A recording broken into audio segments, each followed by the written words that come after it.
Good afternoon or good morning, depending on what time this video is shown. My name is Gregory Stenstrom. I'm from Delaware County, and Leah Hoopes and I were scheduled to be there in person today. I apologize we could not come. It was a last minute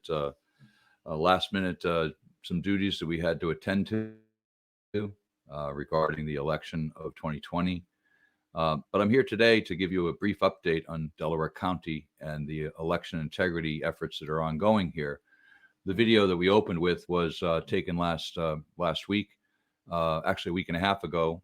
That's the counting center in Delaware County, and we were basically taking pictures of all of the mail-in ballot envelopes. We were able to take pictures of 25,000 mail-in ballot envelopes in about 7 hours. So that was in real time. It wasn't speeded up. We got pretty good at it. We successfully filed a right to know, and I'll be discussing that. But that's how we open the video. So without further ado, I'm going to jump into our update. Again, we're representing Delaware County, which is a county just south of Philadelphia. Over 500,000 residents, about 420,000, I think that's the current number for registered voters. In a general election, about 330 to 340,000 people vote here in Delaware County, or their votes are counted. And in a primary election, that number goes down quite low into the 8,000 to 25,000 range. So we're going to start in 2020. And basically in 2020, myself and Leah Hoopes saw evidence of massive election fraud. Leah Hoopes is a Bethel Township committee woman, Republican committee woman in Delaware County, and she had asked a mutual friend if he knew any experts in fraud that had worked for the government and had experience in government fraud. She got my name. She reached out to me. We happen to both live in Delaware County, and on November 3rd, 2020, we both find ourselves in the counting center in Delaware County. So the counting centers are important, and not a lot of people really understand them. I think they've seen them on TV, but in the key swing states, there were about 20 counties can change the outcome of a national election. So 32 counties are targeted, but about 20 is all it takes to change the election. So what we did is we did see evidence of massive election fraud. And if I had to sum it up in a one sentence, I'd say they substitute fake ballots for real ballots. It's that simple. Whether it's a mail-in ballot or injection of electronic votes into the system, we know how they do it. We have documented it. We've created a large evidentiary base of how they do it. We wrote a book called The Parallel Election, fairly thick, 428 pages, a large print, but we've presented all our evidence. So the basic premise is you'll hear, quite frankly, there's no evidence of election fraud, and that's just frankly not true. Of the 64 cases that went forward to the courts after the election, 20 cases just were dismissed out of hand. They didn't even make it past the judicial review. The remaining cases, not a single case went before a trial, a jury, and the evidence that was allowed to be submitted in some of those cases was only the defendant's evidence of risk limiting audits. A risk limiting audit basically takes 1% to 2% of the vote. They take the ballots, they run them through a scanner, and then they do a hand count of those ballots and they compare it to the scanner. And basically that doesn't prove anything. It just proves the scanner's working. A forensic audit is where we go and we look at where the mail-in ballots came from. Where did the electronic ballots come from? That's a forensic audit, and they've yet to do one. So let's move on. And to our first case, which was CV 2020-007523. On November 3rd, Leah Hoopes and I observed about 120,000 mail-in ballots run through the machines on election eve of November 3rd. The issue with that was 4 days before the election, the county had said that they had only mailed 104,000. Yet on election day, they counted 120,000. 102,000 of those ballots were for Biden, 18,000 were for Trump. During the course of the evening, Leah and I both noticed that the ballots were going in and out of a back room. And as certified poll watchers and authorized representatives, we had a statutory duty, and they had a statutory duty to comply with allowing us to see, these canvassing areas. So they wouldn't let us go back into the back room. So we filed a lawsuit on November 4th, demanding to go into that back room. We fought our way into the back room. We were opposed by the solicitors, lawyers, law enforcement, and it took quite a bit to get into the back room and get them to obey the order. But when we got back there, what we found was 70,000 unopened mail-in ballots. Now, the issue there is obvious. They said they sent out 104,000. On November 3rd, Election Day, they counted 120. They had another 9,000 provisional ballots or mail-in ballots with issues that they were adjudicated on November 7th. And lo and behold, we had 70,000 unopened mail-in ballots. It's our contention now that those were the real mail-in ballots, and that the 120,000 that were put through the machines and counted on Election Day were fake. Over the course of the 3 years, we have strong evidence of that now. It is undisputed and irrefutable that those 70,000 unopened mail-in ballots were in that back room. We went through the court system. We've been sanctioned 7 times now. We've been sanctioned for hundreds of thousands of dollars. They've been unsuccessful. We've defended ourselves against these sanctions pro se, meaning we're self-represented. We brought that case up all the way to the U.S. Supreme Court, and it was denied without opinion. Now, that wasn't our only shot. That case may be reconsidered because of the other exculpatory evidence that we've found since. So that case is not quite over, but we've moved on. During October 2021, we filed another lawsuit, and over the previous year, we had submitted multiple right to knows, and we had an inside whistleblower who took videos of election officials destroying evidence and admitting on video and audio that they had fabricated the entire 2020 election. I'll say that again. We have on video and audio, undisputed, irrefutable, that they fabricated the entire election. Now, that case was quashed multiple times. Again, we were sanctioned, and we fought back. We beat the sanctions. And what we did, it took quite a bit, but we were able to get the case reinstated after it being quashed multiple times into the Commonwealth Court.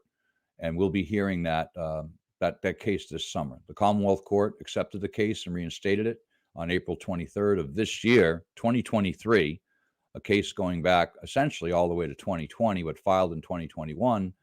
And they'll be hearing that case. It's the last 2020 election case in Pennsylvania, and only one of 2 2020 election cases in the United States.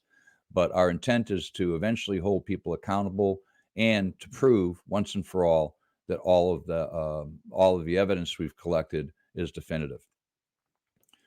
What we did is, and what we learned in 2020 and subsequent in 2021 is that it was not enough to look at evidence and try to do forensic analysis after an election. So part of our strategy was to file multiple injunctions before the election, allowing us to look at mail-in ballots and do canvassing, which is required by law. They're required to comply with, and also to demand that they successfully completed in accordance with the law, logic, and accuracy testing, that they certified that the voting machines and the software loaded in those machines was in fact true and verified. They were able to quash those complaints and deny them and deny us our rights as candidates, certified poll watchers, and authorized representatives to assert our rights and to make them comply with the law. And what they've done is they've strategically mooted that case because they won't assign a judge. A judge has not been assigned to that case. It's now 270 days, I think. This slide's a little bit dated. But it will eventually be heard. And I think it will be heard before the November election, in the upcoming 2023 November election. And this will be adjudicated, and we will be able to assert our rights come November to examine mail-in ballots, examine voter rolls, verify the machines before the November 2023 election, And our ultimate goal is to make sure that May 2024 election is as fair as we can make it. In May 2023, having been quashed and mooted and strategically mooted and stopped from asserting our rights before the election, what we did is we waited until after the election. So during the election on May 16th, we had multiple observers there, Leah and myself, and we were watching how many mail-in ballots were processed in the centralized counting center. And what we saw was 7,500 mail-in ballots. We agreed just for a mutual agreement, candidate Schwartz, myself, Leah, and Paul Rumley, who was an authorized representative for Jeff Jones, what we agreed on was that less than 10,000 mail-in ballots had been processed. So we waited until 8:05 p.m. and they put up on the board that there were 25,000 mail-in ballots. Actually, the exact number was 24,289. The number bumped up a little bit over the coming days because ballots that were processed lawfully after the election. So right now, they said that they had 25,000 mail-in ballots. So at the end of the evening, Paul Rumley demanded, rightfully so, that we be allowed to go to the observation area where the mail-in ballots were and do a quick count, meaning just an eye count, because we could see that there were only about 4 tubs of envelopes and nowhere near 25,000. Now, over the course of the next week, as we fought our way, fought through this, and we went to we filed this lawsuit with the Commonwealth Court. We filed right to knows. We were eventually granted through right to know the opportunity to review the mail-in ballots. The law on that is quite clear. Envelopes with declarations on them, regardless if they have signatures, a signature is part of a declaration. Those are public records, and we are allowed to examine them. Now, we are going to be going through them, looking at signatures, and not so much comparing them to the blue books, but comparing them to each other and seeing if there's any, maybe one person signed up, 100 of them, but we're looking for various anomalies and looking at the truth of whether there were 25,000 mail-in ballots actually submitted by qualified electors. And that case is going to be going forward and heard in Delaware Common Pleas, and we are going to be doing our analysis of the envelopes. But in the big picture here, what we're doing is we're establishing the litigative stakes in the ground to both with lawsuits, right to knows. We want to assert our rights before the election, assert our rights during the election, and assert our rights after the election. And if we do that and we're successful at it, and I believe we're making quite a bit of headway, then we should have secure elections going forward.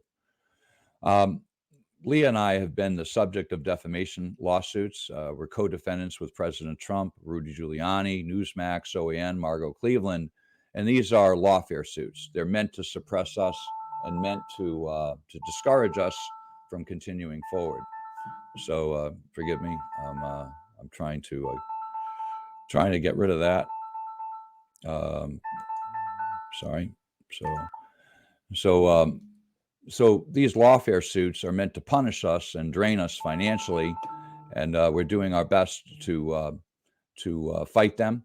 We've been very successful in court in fighting these defamation suits. And in a nutshell, our defense is the truth is a complete defense.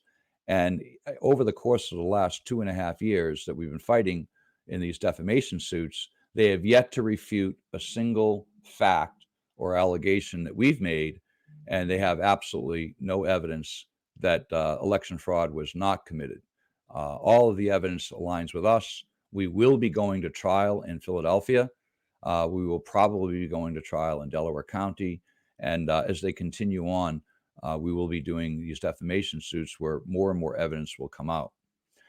I want to just say very, very briefly that the core ill that we found in the last 3 years is that all of the country's ills right now, whether it's the J6, vaccines, elections, choose your poison that has been inflicted on the country, is all emanates from one group. It's called the council. So we've identified these specific members of the council, and on July 4th, I submitted a formal allegation to Jim Jordan and the House Judiciary Committee, accusing former Attorney General Barr of crimes, and current Attorney General Rosen of crimes, Michael Horowitz, who is the head of the Inspector General office, and Christopher Wray from the FBI. We've accused them and built an evidentiary base of FOIA requests and documentation that shows that they obstructed federal investigations into election fraud and multiple other ills in the country, and that they've weaponized various government agencies. You'll be hearing more about that, and we'll be talking quite a bit. That's a good reason to come to the October Freedom Festival, and we hope to see you there. Our counter strategy and the way home is what we call connect, engage, and restore. If the oppositions, the people who are subverting our elections, their strategy is isolate, contain, and destroy. Ours is connect, engage, and restore. We believe that, and our basic premise is there are good people in the United States, that public service is the heart of America. There are good judges out there that want to do the right thing and that want to hold trials and want to get to the bottom of this election fraud. There are good FBI agents. There are good law enforcement officers. There are good attorney generals. There are good district attorneys out there. They're there. They're out there. There's good people. There's 3,143 counties in this United States. And if every county gets involved, okay, we'll be able to restore the United States. These processes are all underway. We have a social media platform called patriot.online. I'd invite you to go to, where we keep all of our election resources. I think it's a very helpful site. I'm the co-founder of that site, and everything we've talked about here today can be found on patriot.online. I also injected a quick slide. One of the things that we're doing is, as part of patriot.online, which is a social media platform, we're now recording all of the video streams and storing them and archiving them for the election centers. This is a video of the Delaware County election stream, but we are recording all of the public cameras. We're recording all of the Dropbox cameras, and we think that will be, that's part of our overall strategy to protect the vote. Again, please go to www.patriot.online. You can find the election resources on that landing page. I'd appreciate it if you'd buy our book. It's called Parallel Election. Once again, you can find that on parallelelection.com. You can also find it on Amazon. And this is where we present our evidence of the election fraud in 2020. We're continuing the fight, and we really appreciate donations. You can go to www.patriotonline. There's a donate button there, and we'll put your money to good use. So I appreciate everyone's time today. I'm sorry I couldn't be there in person, and Leah and I couldn't be there in person, but enjoy the rest of your day. And we're always open to questions, and thank you for this opportunity.